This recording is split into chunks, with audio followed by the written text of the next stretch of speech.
Ok l'équipe, j'espère que vous êtes en forme, je suis ravi de vous retrouver. C'est parti pour une rando bivouac sur le magnifique parc du Kéra. On va suivre le tracé du GR58 qui est ni plus ni moins le chemin de grande randonnée numéro 58 qui fait une boucle tout autour du parc naturel du Kéra. On est parti de Lyon ce matin un petit peu tard, donc on est arrivé à Seilhac à 17 h, donc ce qui fait qu'on a démarré la rando à 17 h 30. Donc aujourd'hui on va être vraiment sur une petite randonnée, histoire de passer un ou deux cols, puis ensuite trouver un endroit sympa pour poser la tente et bivouaquer. Et ensuite demain ce sera une journée un peu plus importante pour aller jusqu'au refuge Daniel pour justement retrouver une route et retrouver notre voiture jusqu'à Seilhac. Je suis trop content de vous amener avec moi, avec mon boulot en ce moment et mes différentes activités professionnelles. C'est très compliqué de pouvoir trouver le temps de partir en montagne et Dieu sait que j'aime bien ça. Donc là j'en ai profité pour le week-end de faire une petite sortie avec ma copine. Ça me permettra tout simplement de me ressourcer et de nous en mettre plein les mirettes.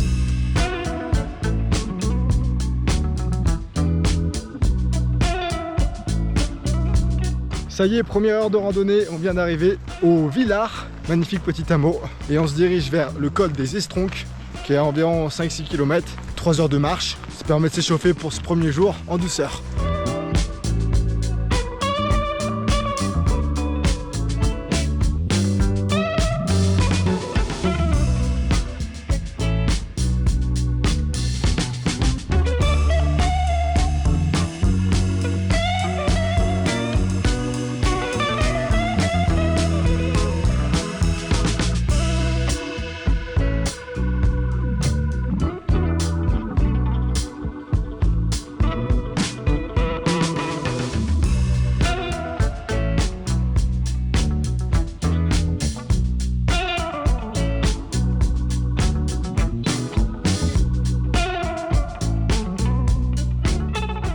Ok, col des Estronques, 2651 mètres d'altitude, on vient d'arriver. Et là, la prochaine étape, ça va être de trouver un lieu pour poser la tente pour ce soir. Et demain, on pourra aller se diriger tranquillement vers Saint-Véran. Il y a beaucoup de vent, je pense que vous devez rien entendre de ce que je raconte.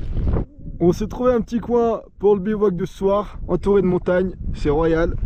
Préparation du menu, petit dîner, pâte aux champignons et pâte bolognaise. On va faire simple, l'eau est en train de bouillir et ensuite on va pouvoir se régaler devant cette belle vue. Ça fait du bien de manger et de reprendre des forces. On s'est mis dans la tente puisqu'il fait un peu frais et il y a un petit vent dehors. Donc on se réchauffe. Demain, réveil matinal. On va mettre le réveil, je pense, vers 7 h. Et comme ça, on pourra avoir une belle pleine journée pour randonner. Et normalement, le climat sera avec nous. On va avoir une très belle journée et on va pouvoir s'en mettre plein les yeux. Bonne soirée et je vous reprends demain avec le sourire et la pleine forme.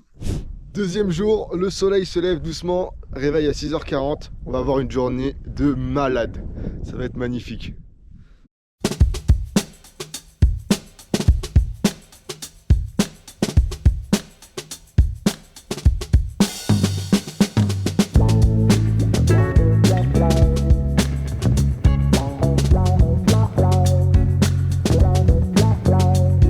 Ça y est, le campement est plié, on attaque la journée.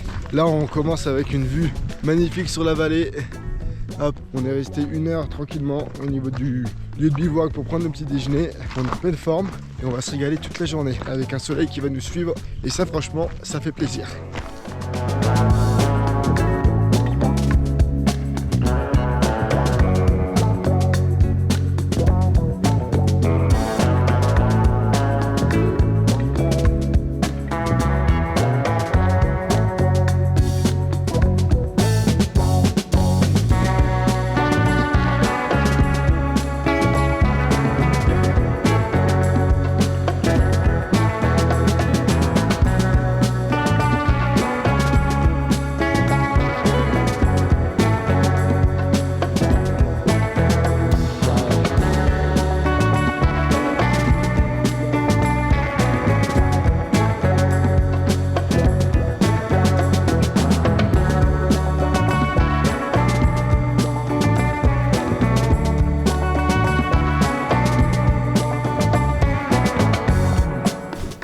Ça tape fort. Je fais une petite pause pour vous parler du sponsor de la vidéo, Mapboy, qui me soutient dans mes aventures. L'année dernière, je sais pas si vous vous souvenez, j'avais fait un petit trek dans les Alpes vers Six Fers Cheval, qui est un coin magnifique. Et je vous avais parlé de ma montre, le modèle TicWatch Pro 5. Là, au poignet, j'ai leur tout nouveau modèle qui vient de sortir et qui m'ont envoyé, le TicWatch Pro 5 enduro. C'est une montre qui est conçue pour les aventuriers.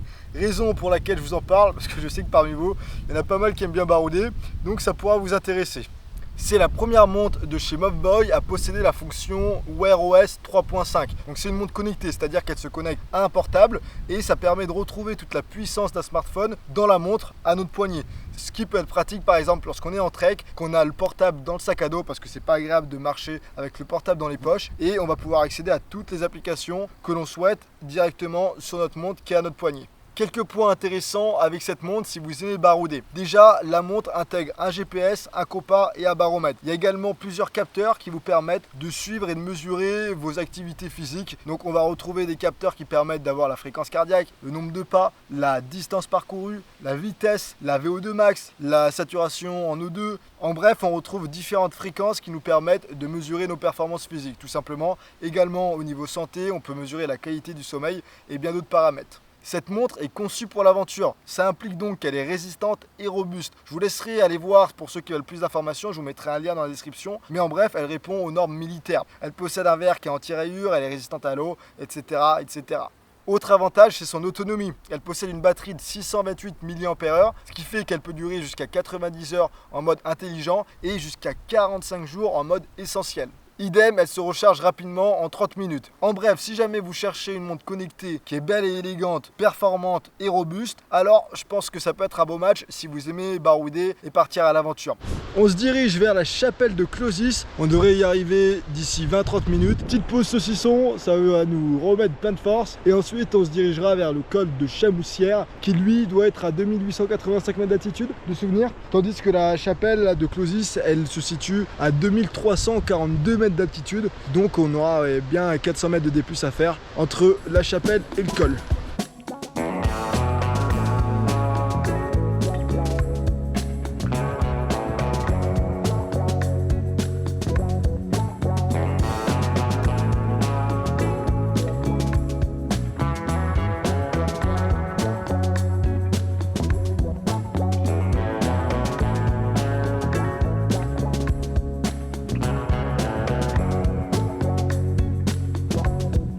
On vient de passer le col de Chamoussière à 2885 mètres d'altitude et là on va redescendre légèrement vers le refuge Agnelle. Il y a pas mal de vent mais le paysage est magnifique.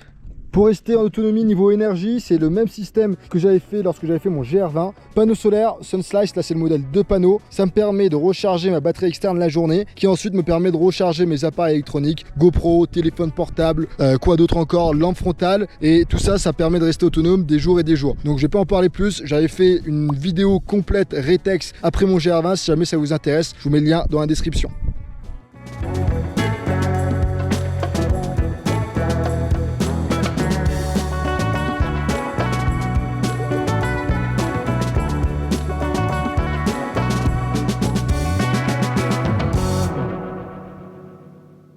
Et voilà pour ce qui est de cette vidéo, petite rando bivouac, trop court, mais quand même très plaisant. Une petite pause, une petite parenthèse dans notre vie assez intense pour profiter de ces belles montagnes. Regardez quand même comme c'est royal. Je pourrais rester là 3 heures et regarder ces cimes. C'est magnifique. En tout cas, j'espère que ça aura pu donner envie à certains d'entre vous de découvrir cette région, le Kera magnifique. Peut-être quelques-uns auront envie de faire le tracé complet du GR58. Si c'est le cas, je vous renvoie vers la vidéo de Nico qui avait fait une belle vidéo à ce sujet-là, qui vous donnera plus d'informations. Et puis, j'ai envie de vous dire, comme d'habitude, prenez soin de vous, gardez la pêche, gardez la santé, profitez de nos belles montagnes, mais restez prudents. Et on se retrouve très vite pour une prochaine vidéo. À très vite.